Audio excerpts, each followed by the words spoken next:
Olá, meus amigos, mais um Economia no Boteco. Meu nome é Rogério Galvão.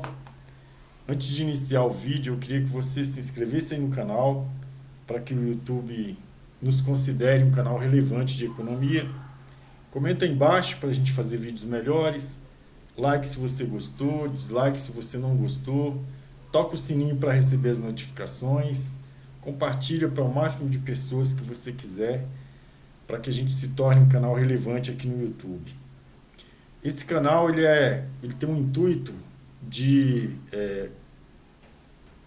transmitir conteúdos de economia de uma maneira fácil, de uma maneira palatável, traduzindo um pouco o economês, né? Tirando um pouco da carga do economês, ou ajudando você a entender a linguagem que o economista fala. Bom, o vídeo de hoje é sobre o desenvolvimento econômico e as correntes da economia sobre isso. Eu vou trazer aqui duas correntes que são, né, meio que um trade-off, um dilema, né? Cada uma diz uma coisa diferente. Existe uma corrente da estabilidade macroeconômica como motor do desenvolvimento, e a outra corrente que é uma política industrial como motor do desenvolvimento.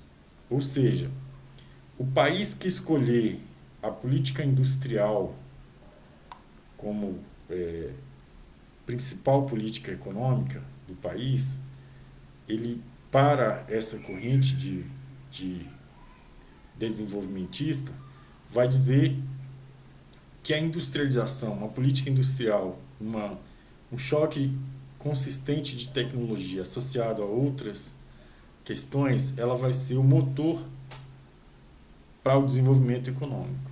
Enquanto que a outra corrente diz que a estabilidade macroeconômica ela é o motor para o desenvolvimento econômico.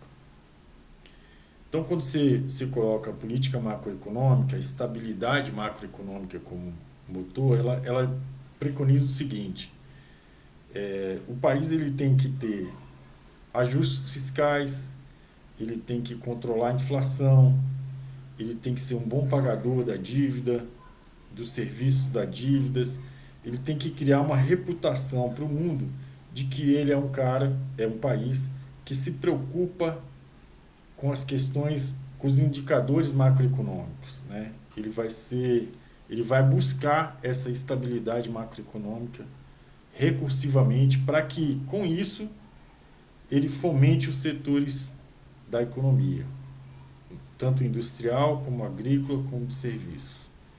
Então, é por intermédio da busca incessante da estabilidade macroeconômica, monitorando os indicadores, né, macroeconômicos, deixando o país numa condição saudável para a macroeconomia, é que você vai puxar o desenvolvimento econômico do país. Essa é uma das correntes. A outra corrente é que você tem que focar o desenvolvimento, tem que focar na política econômica central, a política industrial.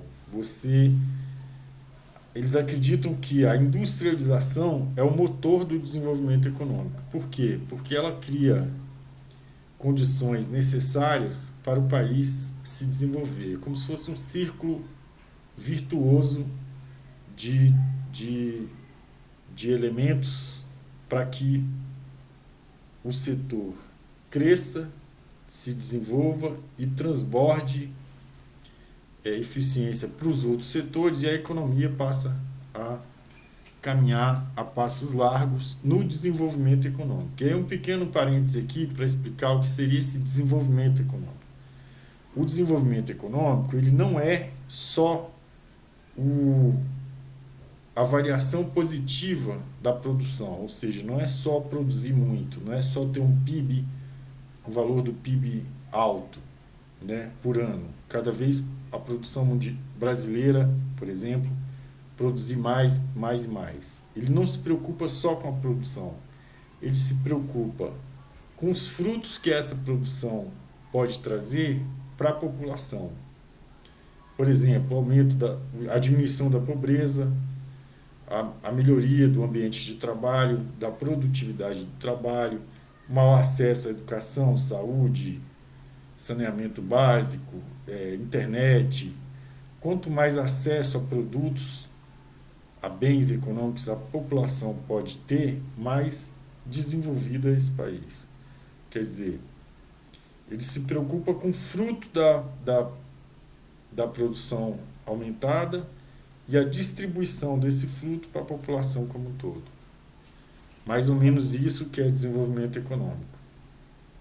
Então, essas duas correntes são, né, digamos assim, o policymaker ele vai ter que optar por uma ou por outra.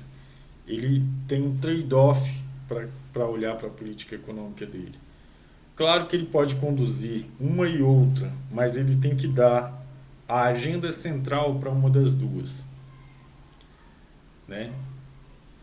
Então, aí você tem de 1980 para cá, eu peguei 2 países para você ter uma ideia de como os policymakers eles decidem. Por exemplo, a China apostou na industrialização e o Brasil apostou nos ajustes macroeconômicos. E aí aqui eu não estou querendo dizer que uma é melhor e a outra é pior. Só estou querendo trazer dados consistentes sobre as duas escolhas. E aí eu vou ser muito justo que em 1980 a China ela tinha 2,5% na participação do PIB mundial e o Brasil tinha 4,3% na participação do PIB mundial. O Brasil apostou na política macroeconômica como política central do governo. Ele apostou na estabilidade macroeconômica, ajuste fiscal, controle da inflação,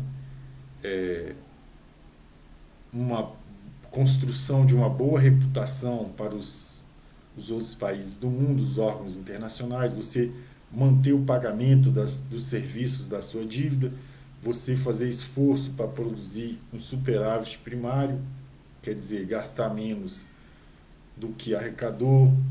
Com essa sobra você paga os serviços da dívida, você amortiza a dívida, você faz toda aquela cartilha de acompanhamento dos indicadores macroeconômicos para você se tornar uma economia saudável, né? E com isso você vai puxar o desenvolvimento. Essa é a teoria que o Brasil apostou como agenda central. E ele colocou em segundo plano a política industrial. E a China fez o contrário, colocou em primeiro plano a política industrial na década de 80. Com o passar do tempo, o Brasil sofreu uma desindustrialização de lá para cá.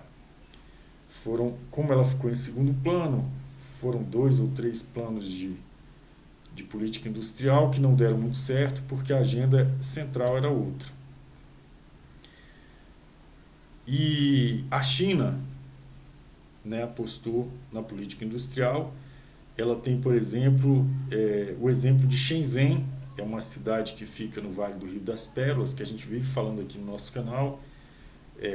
Uma Smart City muito conceituada na Ásia. Ela saiu de uma aldeia de pescadores de 4.000 habitantes em 1980 para 16 milhões de pessoas nos anos 2010, mais ou menos, e é considerada o novo Vale do Silício.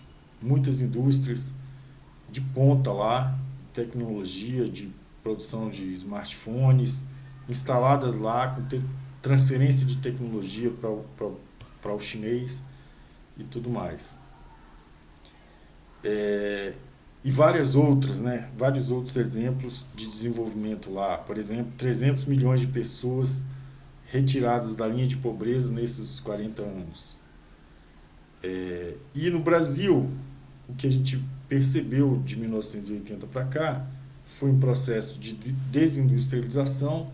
Dos 25% de participação industrial no PIB brasileiro, lá nos idos dos anos 80 para cá, de 25% para 11%, com indícios, com previsões de queda. Então, em pouco tempo, a gente está imaginando que vai baixar de 2 dígitos a participação do industrial no PIB, né? E o que a gente percebeu no final das contas é que a China hoje é a segunda economia mundial e o Brasil hoje ele não está mais na lista das 10 economias, das 10 maiores economias do mundo. Ele é 13º, salvo engano. É óbvio que isso é só uma correlação, a gente não investigou se isso aí foi o motivo pelo qual essas economias estão tão díspares, né? Esse processo foi tão cruel para o Brasil e tão benéfico para a China.